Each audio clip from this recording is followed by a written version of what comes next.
वहां से ढेर सारे भारतीय भागकर यहां आए। क्यों कांग्रेस की सरकार ने उस वक्त उनको शरण दी थी? वो कहां जाएगा? यहीं आएगा, इसकी नेचुरल जगह है, इसलिए वो शरणार्थी है। वह राजनीतिक हालात बदले, प्रताड़ना हुई, हमने शरण दी थी। यहां वो धर्म को बचाने के लिए, अपने परिवार की महिलाओं की एक प्रकार से सम्मान बचाने के लिए आता है। उसको राजनीतिक शरण देना हमारा दायित्व है। ये 1951 से भारतीय संघ का उनके साथ किया गया वादा है। तो घुसपैठिया और शरणार्थी के बीच में उसको अलग दृष्टिकोण से सुनना चाहिए, देखना चाहिए, और इसका इवैल्यूएशन भी अलग दृष्टिकोण से। और इस सुरक्षा के भी प्रॉब्लम हुए, मजदूरी के भी प्रॉब्लम हुए, गरीबी का भी प्रॉब्लम हुआ है। ढेर सारी ड्रग कार्टेल, हथियारों की तस्करी, जाली नोटों की तस्करी में घुसपैठिए पकड़े जाते। अब ये सारी चीजें राष्ट्रीय सुरक्षा से जुड़ी हुई चीजें, सामाजिक विखवाद भी खड़ा करने का काम हो रहा है। मैं अभी झारखंड में गया था। झारखंड में ट्राइबलों की संख्या में बहुत ज्यादा गिरावट आ गई, बहुत बड़ी गिरावट आई। इसका कारण क्या? बांग्लादेश से हुई घुसपैठ है। मित्रों, अभी अभी हमारा चुनाव आयोग एसआईआर कर रहा है। एक कांग्रेस पार्टी डिनायल मोड में आ गई है। उनका सच और झूठ का दायरा बड़ा सीमित हो गया है। जो नरेंद्र मोदी सरकार कहती है वो झूठ है, और वो काल्पनिक झूठ का हम विरोध कर रहे हैं, इसलिए हम सच है। उनका सच और झूठ का दायरा सीमित हो गया है। एसआईआर पहली बार नहीं हो रहा है, 51 से एसआईआर हो रहे हैं। और एसआईआर एक प्रकार से चुनाव आयोग का दायित्व है। हमारी राजनीतिक प्रक्रिया को शुद्ध रखने की जिम्मेदारी चुनाव आयोग की है। और ये जब तक हम मानेंगे नहीं, चुनाव आयोग कभी काम नहीं कर पाएगा।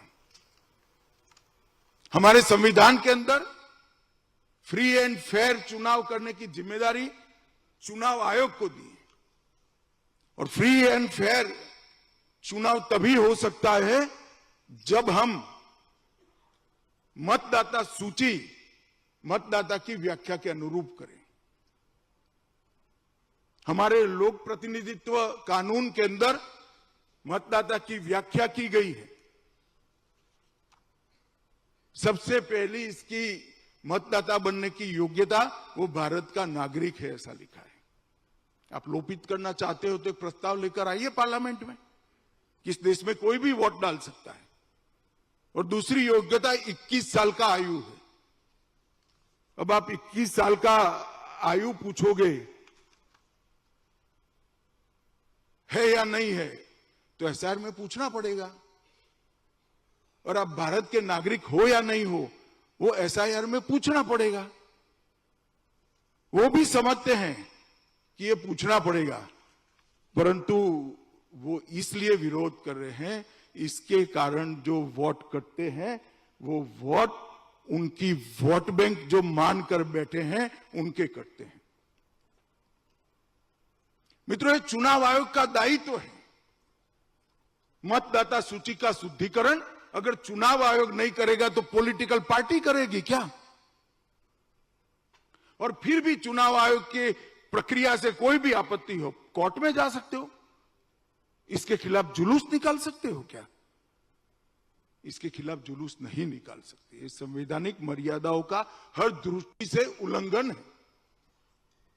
सुप्रीम कोर्ट में गए, सुप्रीम कोर्ट ने मॉनिटरिंग में चल रहा है एसआईआर, फिर भी आप स्वीकार नहीं करोगे। और मित्रों, कई क्षेत्रों के अंदर 30%, 20%, 15%, 11% घुसपैठिए पकड़े गए। ये चुनाव आयोग का मतदाता शुद्धिकरण का जो कार्यक्रम है, मतदाता सूची शुद्धिकरण का एसआईआर, मैं सभी को कहना चाहता हूं कि मतदाता की उम्र 18 साल है या नहीं है, वो उनको पूछना ही पूछना है, और मतदाता देश का नागरिक है या नहीं है, वो पूछने का अधिकार नहीं, दायित्व हमारे संविधान ने चुनाव आयोग को दिया है, और ये प्रक्रिया में किसी ने हस्तक्षेप नहीं करना चाहिए। मित्रों, आज एक घुसपैठ की जो व्याख्या हो रही है, उसमें सदन को यह भी बताना चाहता हूं, दुनिया में ढेर सारे 90% देश जियो पॉलिटिकल देश हैं, भू राजनीतिक देश हैं। उनकी देशों की रचना कोई युद्ध के कारण या कोई नोटिफिकेशन से या कौन युद्ध जीता इसके आधार पर हुई। भारत एकमात्र देश ऐसा है, बहुत कम देशों में से सबसे बड़ा देश हमारा एकमात्र ऐसा है, हमारे देश की रचना जियो पॉलिटिकल नेचर से, स्वभाव से नहीं हुई है। हम जियो कल्चर देश है, भू सांस्कृतिक देश है। और भू सांस्कृतिक देश को अगर इसकी आत्मा को समझना है तो हमने ये राज्य की सीमाओं के दायरे से ऊपर उठना पड़ेगा। इनको शरण क्यों दी, उनको शरण क्यों दी? जो इस देश का वादा था 1951 में, हम उसका वादा पूरा करने का काम कर रहे हैं। मित्रों, विभाजन जब हुआ, मैं अभी भी मानता हूं, मन से मानता हूं, मेरे कई साथी मेरा विरोध करे मगर फिर भी मानता हूं कि इस देश का विभाजन धर्म के आधार पर करना बहुत बड़ी गलती थी। आपने भारत माता की 2 भुजाओं को काटकर अंग्रेजों के षड्यंत्र को सफल कराया। ये कभी नहीं होने। हमारे यहां तो अनेक प्रकार के धर्म सदियों से चल रहे हैं। जैन धर्म कई हजारों साल से चला है, बौद्ध धर्म कई हजारों साल। दशम पिता ने सिख धर्म की स्थापना की, कई सदियों से हम दशम पिता का भी सम्मान करते हैं। कभी इस देश में कभी धर्म के आधार पर विवाद नहीं हुआ। धर्म के आधार पर देश का राष्ट्रीयता का निर्णय कैसे हो सकता है? धर्म और राष्ट्रीयता दोनों को अलग